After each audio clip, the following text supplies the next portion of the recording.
নির্বাচনে অযোগ্য। প্রিয় ভাইরা আমার, আমি একটা কথা বলতে চাই যে আমরা মহা ঐক্য চাই।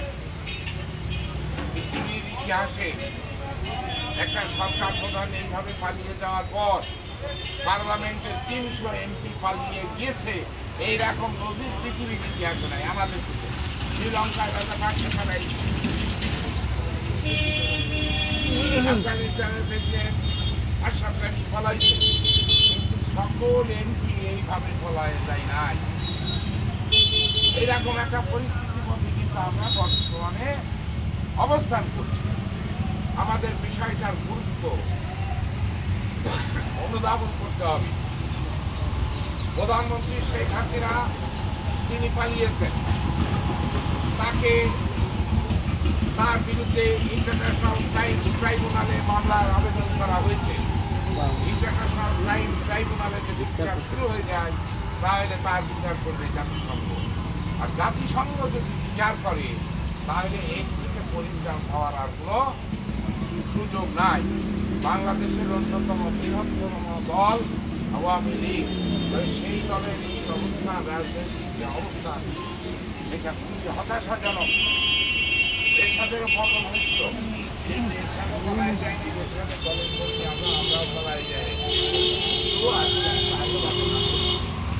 এখন প্রতিদিন গুজবে ফয়লাম, এই আসছে, আগামীকাল আসবে, 26 তারিখে ক্ষমতায় বলবে। এই যে গুজব, এই গুজবের আড়ালে এই দেশের স্বাধীনতা সার্বভৌমত্ব বিপন্ন হওয়ার সমূহ সম্ভাবনার দ্বার প্রান্তে আমরা উপনীত হয়েছি।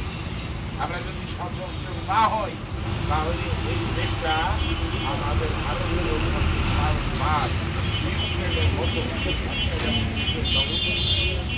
বাংলাদেশেও অদ্ভুত ঘটনা ঘটার সমূহ সম্ভাবনা। আর এই সমূহ সম্ভাবনা মানে হচ্ছে লক্ষ লক্ষ কোটি কোটি মানুষ আমরা গৃহহীন হব। কেন হব? শেখ হাসিনার আওয়ামী লীগ সরকার বাংলাদেশে একটা নতুন ভূমি আইন করেছেন। সেই ভূমি আইনে বলা হয়েছে দলিল যার, জমি তার। করছে না এটা?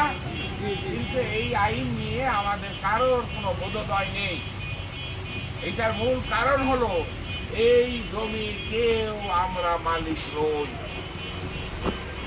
আমরা জাল দলিলের আর জাল পত্তনের অধীনে আমরা এই সম্পত্তির মালিক।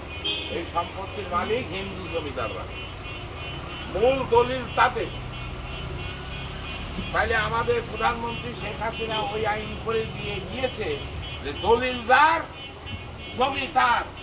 যখন ভারতীয় সম্প্রসারণবাদ এই দেশে ঢুকবে, তখন বলবে এই জমির মালিক আমি জমিদার ছিলাম, এই যে আমার অরিজিনাল দলিল।